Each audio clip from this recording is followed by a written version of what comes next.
वसंत आता है तो पेड़ नए पत्ते निकालते हैं, खेतों में हरियाली लौट आती है, हवा में एक नई खुशबू भर जाती है। लेकिन तुम्हारे अंदर क्या होता है? अगर बाहर वसंत है और अंदर अब भी सर्दी जमी हुई है तो समझो कुछ छूट रहा है। भारत में वसंत का मौसम सिर्फ मौसम नहीं है, ये एक विशाल आध्यात्मिक संकेत है। इसी समय चैत्र नवरात्रि आती है, जिसे वसंत नवरात्रि भी कहते हैं। नया वर्ष, नई शुरुआत और नई चेतना का उत्सव। प्रकृति बाहर जाग रही है और ये समय है कि माँ कुंडलिनी भीतर जागे। बहुत से लोग पूछते हैं, कुंडलिनी जागरण के लिए सबसे अच्छा समय कौन सा है? शास्त्र और आधुनिक साधना दोनों कहते हैं जब ऋतु बदलती है, खासकर वसंत और समविषुव स्प्रिंग इक्विनॉक्स के आसपास एनर्जी सबसे ज्यादा फ्लूइड और ट्रांसफॉर्मेशन के लिए रेडी होती है। वसंत नवरात्रि में हम माँ दुर्गा की पूजा करते हैं। राम नवमी तक साधना चलती है, लेकिन एक गहरा रहस्य अक्सर छूट जाता है। ये 9 दिन तुम्हारी कुंडलिनी की इनर स्प्रिंग क्लीनिंग के लिए परफेक्ट विंडो है। सोचो, कुंडलिनी क्या है? तंत्र कहता है कॉइल्ड वन, जो रीढ़ के आधार में सोई हुई शक्ति है। वो सोई हुई क्रिएटिव, कंपैशनेट, कॉस्मिक माँ, जिसे हम माँ कुंडलिनी कहते हैं। जिस दिन ये शक्ति जाग जाती है, तुम्हारे लिए जीवन का अर्थ बदल जाता है। अब इसे वसंत से जोड़कर देखो। बाहर जो कुछ होता है उसकी कॉपी तुम्हारे अंदर भी होती है। बाहर पेड़ों पर नई कोंपलें फूटती हैं, अंदर तुम्हारी नसों नाड़ियों में नई प्राण ऊर्जा बहने लगती है। बाहर मिट्टी पुरानी सूखी पत्तियां छोड़ती है, अंदर तुम्हारा सिस्टम पुराने पैटर्न, पुरानी आदतें छोड़ने के लिए रेडी होता है। इसीलिए बहुत सारी ट्रेडिशन स्प्रिंग फेस्टिवल्स पर विशेष कुंडलिनी योग, डिटॉक्स, क्रिया, साउंड हीलिंग करवाती हैं, ताकि ये सीजन ऑफ रिन्यूअल सिर्फ बाहर न रहे, भीतर भी उतर जाए। अब प्रैक्टिकल बात करते हैं।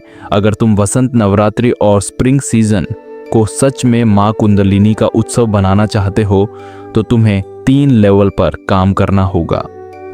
बॉडी, शरीर की वसंत सफाई। वसंत में बॉडी नेचुरली डिटॉक्स पर जाती है। अगर तुम उसका सपोर्ट करो, कुंडलिनी ऊपर उठने के लिए ज्यादा स्पेस पाती है। हल्का, सात्विक, सीजनल खाना, हरी सब्जियां, नींबू, गर्म पानी, सुबह सुबह सूर्य की हल्की धूप में 10-15 मिनट बैठना, रीढ़, कंधे और कूल्हों को खोलने वाली सिंपल योग क्रिया, कैट काव, जेंटल ट्विस्ट्स, शशांक आसन। रात को बहुत हैवी फूड अवॉइड, ताकि नाड़ी सिस्टम साफ रहे। 2-3 हफ्ते अगर तुम सिर्फ ये बेसिक रखो तो तुम नोटिस करोगे सांस गहरी हो रही है, नींद बेहतर हो रही है और स्पाइन में सटल वार्मथ आने लगी है। यही वो वातावरण है जिसमें माँ कुंडलिनी सहजता से हिलना शुरू करती है। ब्रेथ एंड माइंड, वसंत संकल्प, स्प्रिंग संकल्प। चैत्र नवरात्रि में सुबह संकल्प लेने की परंपरा है। मन में साफ इरादा रखना। क्यों? क्योंकि इस समय थॉट और इंटेंशन की शक्ति मल्टीप्लाई हो जाती है। कुंडलिनी सिर्फ एनर्जी नहीं है, वो इंटेलिजेंट एनर्जी है। वो देखती है तुम किस दिशा में ग्रो होना चाहते हो। अगर तुम भीतर से कंफ्यूज्ड हो तो ऊपर उठते ही एनर्जी तुम्हें और ज्यादा कंफ्यूज कर सकती है। इसलिए स्प्रिंग फेस्टिवल पर तुम्हारा सिंपल संकल्प कुछ ऐसा हो सकता है। हे माँ, जो पुराना अब मेरे काम का नहीं, उसे गिरा दो। मेरे अंदर जो भी नया प्रकाश, नई समझ, नई करुणा आनी है, उसे पूरी तरह से आने दो। रोज सुबह 5-10 मिनट शांति से बैठो, सांस पर ध्यान रखो और ये संकल्प दिल से बोलो। तुम देखोगे कुछ हफ्तों में सिचुएशंस, लोग, थॉट्स सब शिफ्ट होने लगेंगे। 3 स्पिरिट वसंत नवरात्रि एज इनर कुंडलिनी यात्रा। अब आते हैं स्प्रिंग फेस्टिवल की सबसे गहरी बात पर।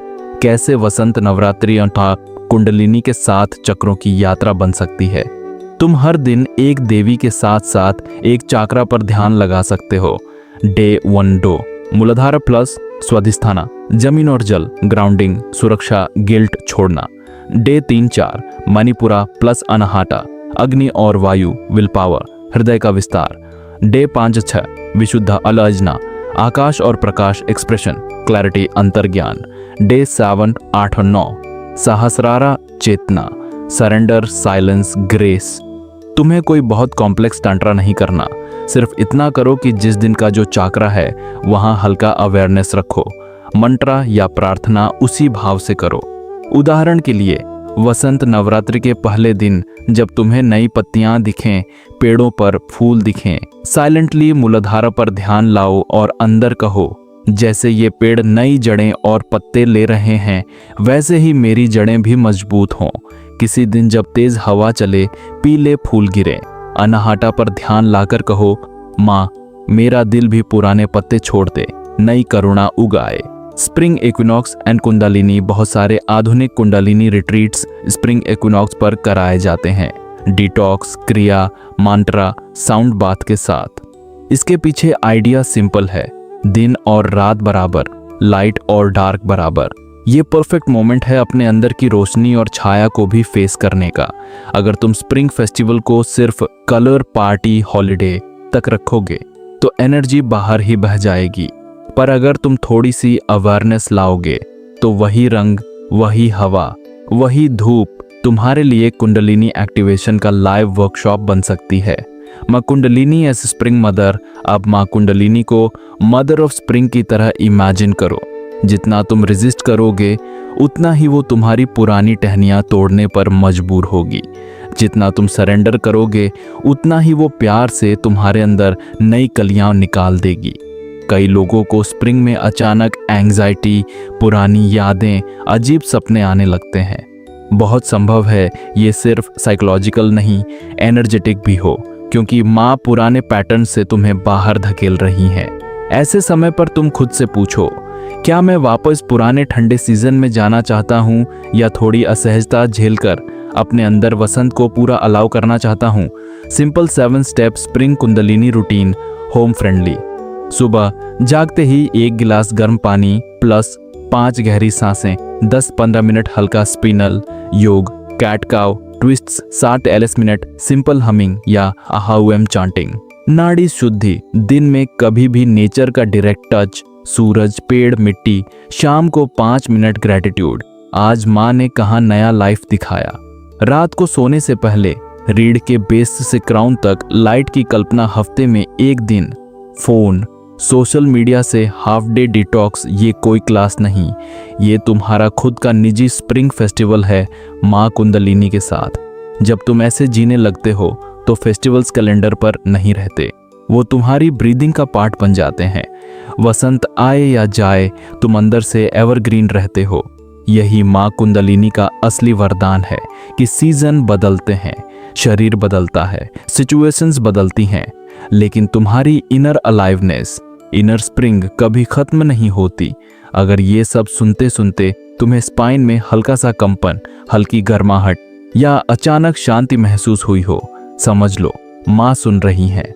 अब सवाल ये नहीं कि कब जागेगी कुंडलिनी, सवाल ये है जब बाहर वसंत आए तो क्या तुम अंदर भी माँ को खिलने दोगे या फिर एक और साल पुरानी सर्दी पकड़कर बैठोगे।